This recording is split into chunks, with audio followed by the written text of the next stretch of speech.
başkanım yine menajerim hoş gelmişsin. Ya soğuklarda İstanbul'dan ne geliyor kardeşim benim için Allah razı olsun. Zaten var ya 2 gün sonra soğuklar başlayacak.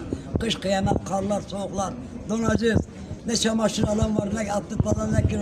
Her şeyi alın kalın kalın. Kullanın yiyin için gezin. Ölümü düşünün ölüm de var. Ben her hafta bak Musa kardeşim de gelmiş bizi dinleme tam nerelerden. Beni dinleyin anlayın ya. Hiç anlatamadım size ya. Anlatamadım rahmetli öldü zaten Tayyip Paket. Allah rahmet etsin.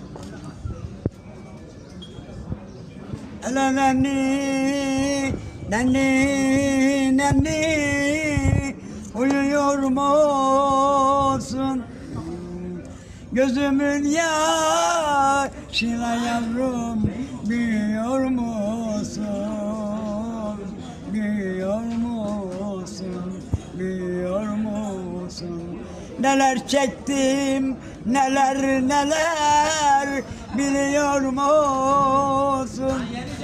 Beni böyle edenlerin yüzü gülmesin, yüzü gülmesin, yüzü gülmesin.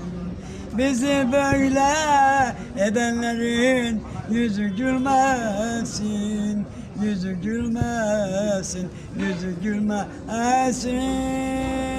Bizden sevgiler saygılar. Reklamlardan sonra her zaman yine yanındayız. Sevgiler saygılar her hafta.